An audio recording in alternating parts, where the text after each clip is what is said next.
श्री स्वामी समर्थ तुम्हा सर्वांचं माझ्या चॅनलमध्ये मनापासून स्वागत आहे। तर बघा 22 जानेवारी रोजी आपल्याला सर्वांना दिवाळी साजरी करायची आहे आणि ती कशा पद्धतीने करायची आहे ही सर्व माहिती मी तुम्हाला आजच्या व्हिडिओमध्ये सांगणार आहे। व्हिडिओ पूर्ण बघा जेणेकरून तुम्हाला संपूर्ण माहिती मिळेल। जर तुम्ही चॅनल पर नवीन असाल तर चॅनलला सबस्क्राइब करायला मात्र विसरू नका आणि व्हिडिओला लाईक करायला मात्र विसरू नका।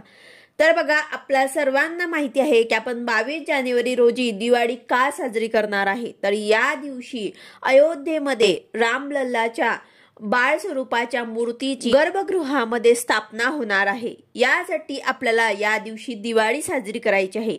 हा दिवस आपल्यासाठी खूप शुभ आहे। हा दिवस आपल्यासाठी दिवाळी सारखाच आहे। तर या दिवशी आपल्याला दिवाळी साजरी करायची आहे। तुम्हाला आजच्या व्हिडिओमध्ये मी सांगणार आहे की अगदी साध्या आणि सोप्या पद्धतीने आपल्याला हे दिवाळी कशी साजरी करायची आहे, कोणकोणती कामं आपल्याला या दिवशी करायची आहे, नैवेद्य म्हणून आपल्याला काय दाखवायचं आहे, या सर्व गोष्टी मी तुम्हाला आजच्या व्हिडिओमध्ये सांगणार आहे। तर बघा 22 तारखेला आपल्याला दिवाळी साजरी करायची आहे। कशा पद्धतीने करायची आहे तर बघा अयोध्या हे हिंदूचे पावन आणि पवित्र तीर्थक्षेत्र आहे। अयोध्या हे शरयू नदीच्या काठावर बसलेले एक प्राचीन धार्मिक शहर आहे। हे भारताच्या उत्तर प्रदेश राज्यातील शहर आहे। हे शहर विष्णूंचा अवतार श्री रामचंद्राचं जन्मस्थान मानलं गेलेलं आहे। येथे एक भव्य राम मंदिर होते। ते मोगल बादशहा बाबरच्या आदेशामुळे उद्ध्वस्त केले गेले आणि त्या मंदिराच्या जागी एक वादग्रस्त मशीद उभारली गेली। जन्मभूमीच्या ठिकाणी राम मंदिर बांधण्यासाठी हिंदू जनतेने सुमारे 500 वर्ष शांतता मार्गाने लढा दिला आणि यशस्वीपणे जिंकला आहे। तर आता 22 जानेवारी रोजी इथे होणार आहे ती प्रभू श्री रामचंद्राची स्थापना आणि त्यामुळेच हा जो दिवस आहे हा आपल्या हिंदू लोकांसाठी 500 वर्ष नंतर बघायला मिळत आहे आणि त्यामुळेच प्रत्येक व्यक्तीने आपल्या घरामध्ये या दिवशी दिवाळी साजरी करायची आहे आणि त्याचबरोबर आपल्याला प्रत्येकाच्या घरामध्ये रामज्योत रात्रभर तेवत राहील याच्याकडे सुद्धा आपल्याला लक्ष द्यायचं आहे। यासाठी आपण एक मोठा दिवा घ्यायचा आहे। मातीचा तुम्ही घेऊ शकता किंवा मग तुमच्याकडे पितळेचा चांदीचा अखंड दिवा असेल तर तो दिवा सुद्धा तुम्ही घेऊ शकतात। यामध्ये आपल्याला तिळाचं तेल टाकायचं आहे किंवा मग तुम्ही दुसरं तेल घातलं तर त्यात चिमूटभर तीळ तुम्हाला टाकायचे आहे, कारण पौष महिन्यात तिळीला खूप जास्त महत्त्व असतं। रात्रभर आपल्याला हे लक्ष ठेवायचं आहे की हा दिवा जो आहे तो विझू नये।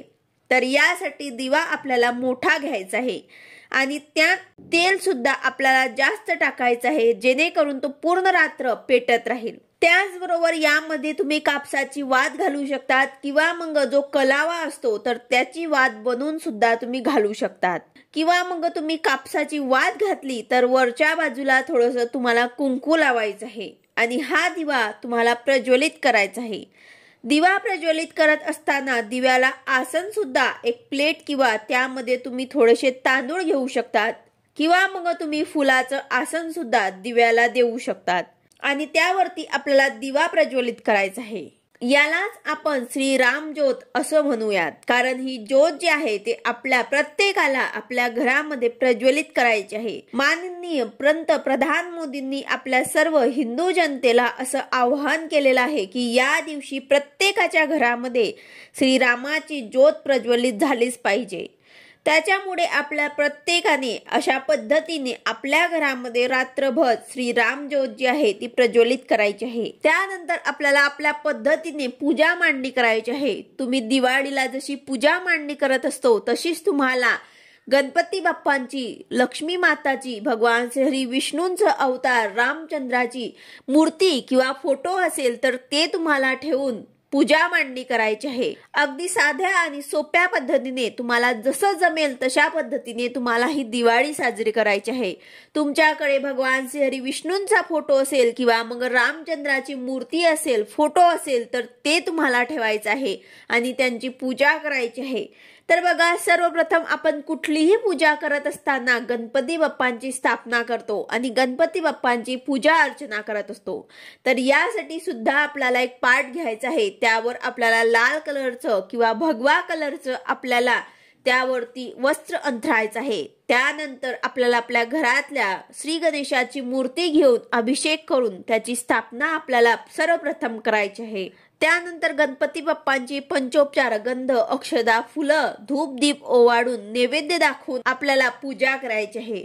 यानंतर आपल्याला माता लक्ष्मीची पूजा सुद्धा करायची आहे। दिवाळी म्हटलं तर माता लक्ष्मीची पूजा तर आपण करतोच, त्यामुळे आपल्याकडे माता लक्ष्मीचा फोटो किंवा मूर्ती असेल तर ते तुम्हाला ठेवायचं आहे।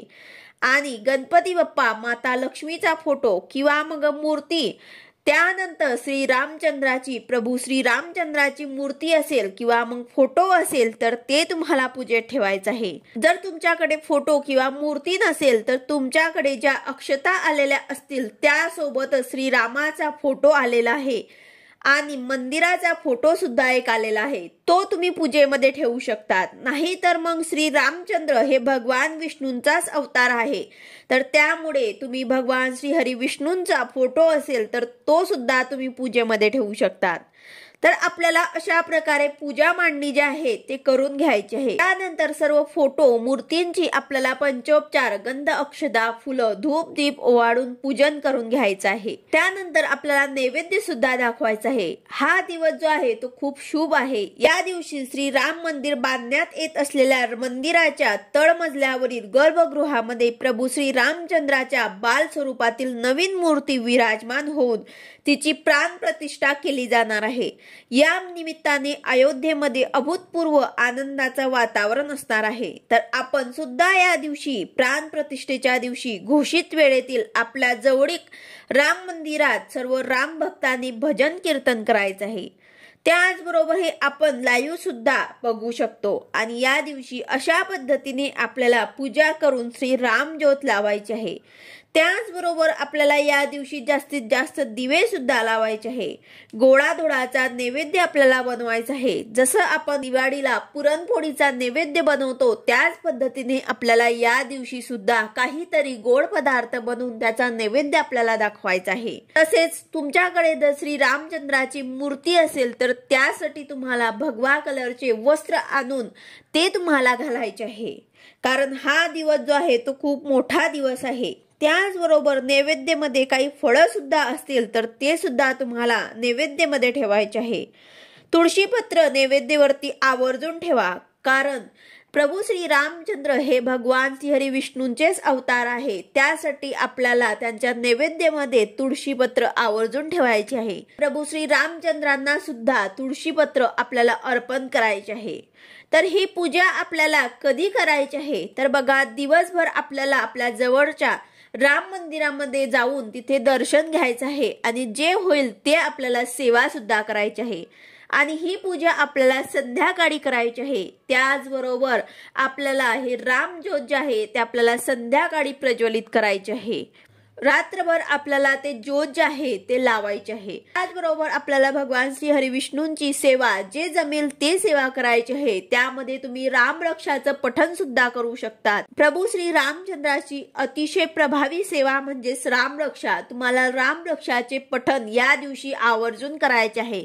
तुम्ही दिवसभरामध्ये कधीही राम रक्षा स्तोत्राचे पठण सुद्धा करू शकतात। त्याचबरोबर आपल्याला संध्याकाळी दिवे लावायचे आहे आणि अशा पद्धतीने आपल्याला साध्या आणि सोप्या पद्धतीने दिवाळी जी आहे ती साजरी करायची आहे। व्हिडिओ आवडला असेल तर लाईक करा, शेअर करा, सबस्क्राईब करा। भेटूया अशाच नवीन व्हिडिओ सोबत। श्री स्वामी समर्थ।